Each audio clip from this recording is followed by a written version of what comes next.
Well, greetings fellow Dwarfers. Today we're continuing on with my shot-by-shot breakdowns of every episode of Red Dwarf. Today we're looking at Season 1, Episode 2, Future Echoes. A brilliant classic episode with some great sci-fi elements in here. Really love this one. It's a really interesting one to look at. Now, this particular episode was originally intended by the creators to be the 4th episode of the series, not the 2nd. But they felt that the strong sci-fi elements of this episode would really help to set up Red Dwarf and set up what the show was about. So it was moved to 2nd position. This might explain why in the next episode, Balance of Power, there's this whole sequence of Rimmer issuing out or rationing out cigarettes to Lister for obeying his orders. Something that's not even hinted at in this episode, which could well be because, having been originally placed 4th, that whole cigarette storyline was already done and dusted. Now, this particular episode didn't have any deleted scenes that I could find, and there's only a few major changes in the remastered versions. Thankfully. I'll point them out as we go along, but really it's just the major stuff that's changed for every remastered episode. The changed colour, changed aspect ratio, and the reshot Holly for the first season. And as for references from the book Infinity Welcomes Careful Drivers, there's actually very little to say because the book sticks almost word to word to the script from this episode. I will point out any obvious changes, but there's not a lot to say from the book either. But that leaves us plenty of time for talking about this particular episode, some theories I've got, and the cool sci-fi elements in here. So let's dive in.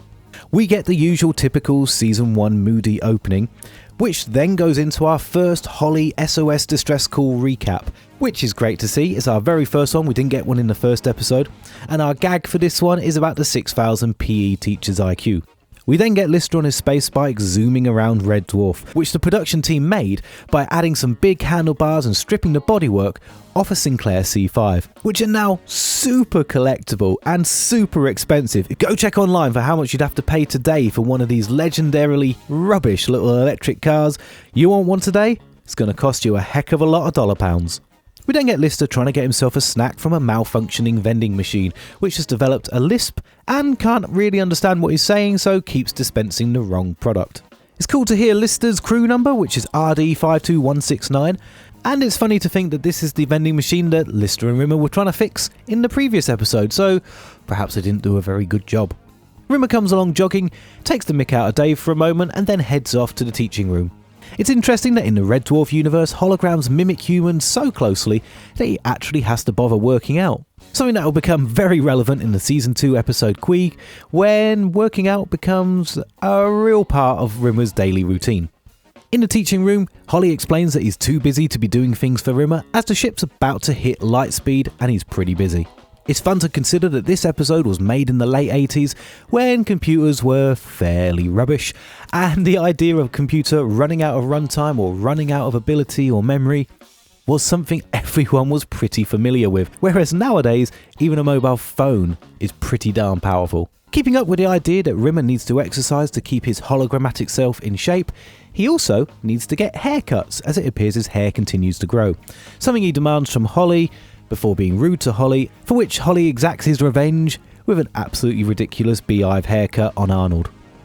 Arnold quotes his father, who said about being able to cope with anything just before that unfortunate suicide business, which sounds like Arnold's father must have committed suicide. However, I don't think that's quite the case, as in the Season 2 episode Better Than Life, we know that he receives a letter explaining his father's death from his mother. Now, would he have received that letter if his father had already committed suicide and Rimmer already knew about it? I don't think so. So when Rimmer says just before that unfortunate suicide business, he either means his father attempted but failed to commit suicide, or he's referring to someone else entirely. We then go across to the bunk room where Lister is showing his photo collection to the cat, while he himself is packing up his belongings, ready to go into stasis. The cat comes across a picture of Jim Bexley Speed, a sports star who inspires the name of Lister's future children, something that we'll find out more about a bit later. After the cat leaves, Lister needs to sort out his fish, Lennon and McCartney. McCartney appears to be dead, however he pulls it out of the tank, slaps it a few times and manages to fix it, because it's a robotic fish. Now Dave fixes this fish remarkably quickly and easily, which made me wonder, is Dave a secret robotics genius? After all, he will go on to completely rebuild Crichton after his spacebike crash. He did manage to cut Crichton in half and completely rebuild him in Terraform. He swapped out Crichton's head and removed his guilt chip with very little instruction. And he did manage to almost fully rebuild Crichton's head after it blew up in Beyond the Joke. So is Lister just some naturally gifted robotics genius? Who knows, possibly. It's a fun idea. I think I'll have to make a theory on this one. Rimmer arrives with his silly hair and has a conversation with Lister, who says he's going to go into stasis for the next 3 million years.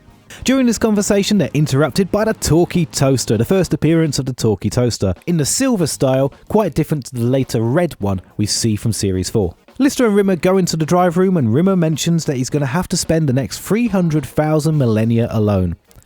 However, 300,000 millennia alone would be 300 million years, not 3 million. So it does make you wonder if, during his astronavs exams, if Rimmer had managed not to faint and freak out, would he have still failed anyway because he can't do basic maths? The guys talk about the modern effects of death and how your career keeps going thanks to hologrammatic survival in the Red Dwarf universe. They mention Channel 27 having a hologram newsreader, which we later get to see in Series 2 Episode 2, Better Than Life. Lister says it's going to take 4,000 years just to turn the ship around, and then take 3 million years to get back to Earth. Which must mean that Holly spent the entire first 3 million years simply going away from Earth. Why didn't he turn around after 1.5 million so that he could have been back at Earth just as the radiation died down? Does this tell us that Holly was already senile by the halfway point of the journey? Perhaps so. The next scene is Lister in the bunk room shaving and using deodorant the wrong way around. In the previous episode, The End, he said that he never buys soap, deodorant or socks. So he must have started taking deodorant and shaving cream and whatnot from the ship now that he's alone and has nothing to save up for. Which could explain why he's so unfamiliar with deodorant, he didn't notice that he was squirting shaving cream onto his armpits. There's a loud bang and the ship breaks light speed. In the book, this is a much longer sequence of kind of trippy strangeness as Lister's body just expands exponentially and his arms get longer and whatnot, as the laws of physics momentarily go a bit wrong. Holly gives an explanation of how hard it is to fly at light speed, and then we get the out-of-sync mirror Future Echo, where Lister is shaving but he's seeing himself about 30 seconds in the future. Rimmer arrives and thinks Dave's just going a bit mad and mentions marijuana gin. Now I've never seen any marijuana gin, but good lord, it sounds lethal. We get the cat wanting to take 11 racks of clothes into stasis and even offers to chop off one of his legs to take a few more. And then we get the famous drive room repeated conversation between Lister and Rimmer. For the main part of the conversation, there was no fancy special effects to help Chris Barry perform exactly the same twice. He just had to get it right twice. There are some ever so slight differences if you look for them, like he doesn't raise up his hand when he says, "I've decided, shut up." Rethinking, and I've decided, shut up. And the first time he says, "You're space crazy," and the second time he says, "You are space crazy." You're space crazy. I'm space crazy!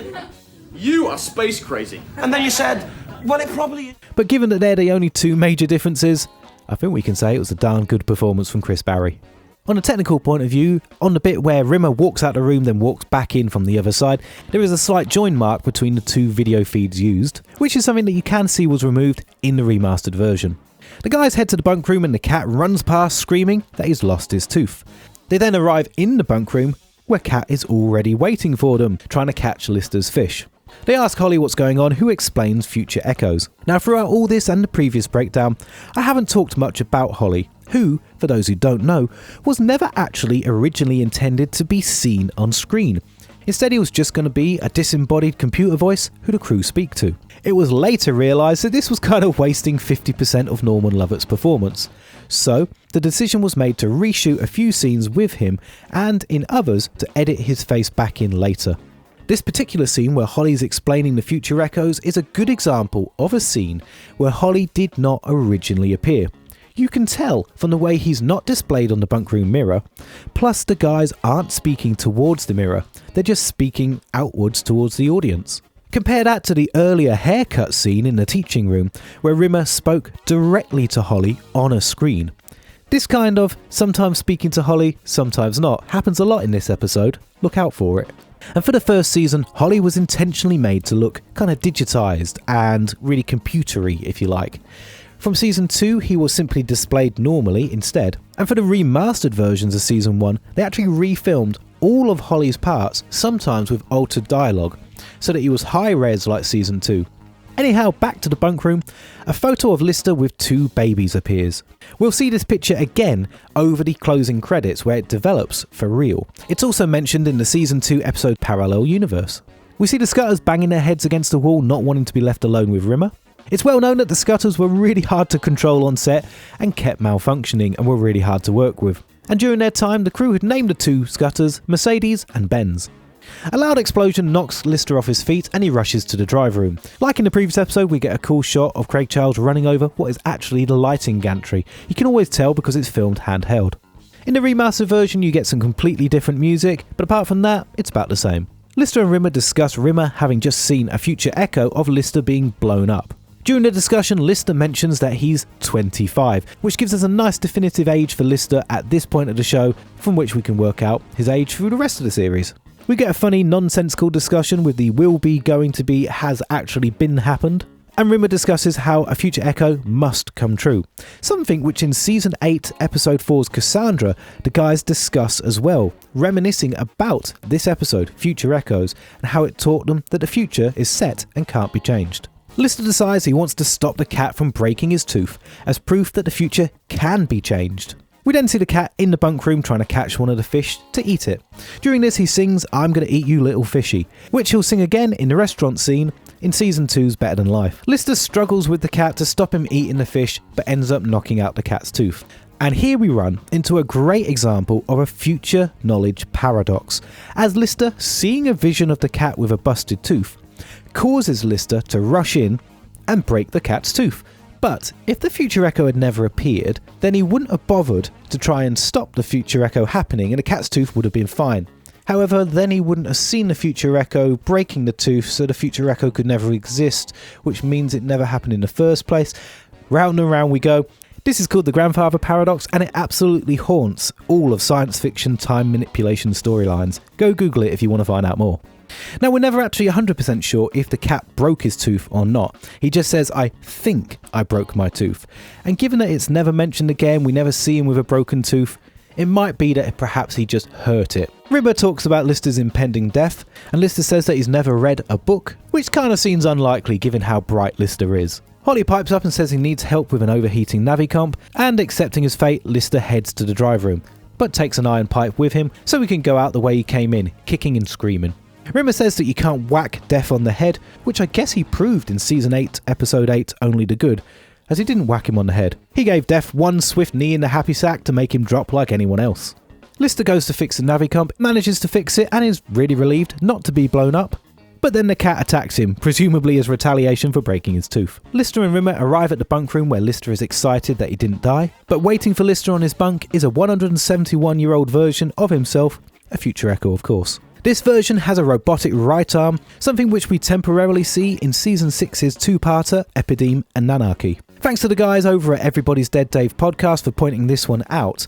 It's the same arm that he lost in that episode and then received a metal one from Crichton. So perhaps that means in this timeline, Dave never managed to get the nanobots to rebuild his right arm. In the book, it's actually his left arm which is mechanical, and he also has a mechanical eye. The future echo explains it wasn't Lister that got blown up in the drive room, it was his son, Bexley.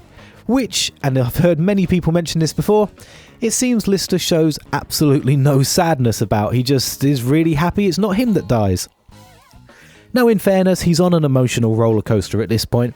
He really thought he was going to die that day, so I imagine his emotions are all over the place. But it does seem strange that Lister doesn't react at all about the thought of one of his sons dying young. The book version does flip this slightly, with present-day Dave showing some sadness. It's the future echo that does the whole line about everybody dies, the part in the middle's called life, which actually perhaps makes a bit more sense in the book. Additionally, in the book, it's not Bexley that dies, but Bexley's son, so it's Dave's grandson who died. Lister then runs to the medical unit with a Polaroid camera on the old Lister's instructions. Old Lister then plays a little trick on Rimmer, who calls everybody a goit, including Holly. At the medical unit, Holly explains that the ship is slowing down and the future echoes are getting closer to the present time, before Rimmer arrives with another silly haircut, presumably punishment for calling Holly a goit. Rimmer and Lister discuss how two suns could appear without a woman on ship. Lister replies that neither do I, but it's going to be a laugh finding out. Something which Rimmer misquotes in the Season 2 Episode 6 episode Parallel Universe. A Future Echo version of Lister then appears holding Jim and Bexley. Neither of them looks even remotely newborn and both have dreadlocks. Lister takes a Polaroid which develops very slowly over the credits. This is real footage of the real Polaroid developing. If you watch very carefully, the thumb holding the picture slightly moves. It's also fun to remember that Jim and Bexley grew up in an alternative reality, the reality where men give birth. We're told this in the opening to Season 3 backwards. It has that opening crawl that tells us they grew up in that reality. Therefore, the Future Echo that told them about Bexley blowing up and the Future Echo of Bexley being blown up in the drive room are those Future Echoes that haven't just crossed the time barrier, they've crossed the reality barrier. Are they visions of a different reality? Just a thought. Well, there we go, good people. I hope you enjoyed this one. There's been a lot thrown in there. Not so much from the remasters, not so much from the book because they're all so similar, but plenty of detail, plenty of sci-fi elements in this one. I hope you enjoyed. It's been great going through this episode, Future Echoes. I really love this one. If you've enjoyed this episode, and I'd love it if you could give us a thumbs up. Give us a comment of anything you want to say or anything you want to ask. And if you're not subscribed, I'd love to invite you to do so. I've got more of these episode breakdowns coming out all the time, so make sure you're subscribed. Guys, thank you so much for watching. I'll see you next time, Smegheads.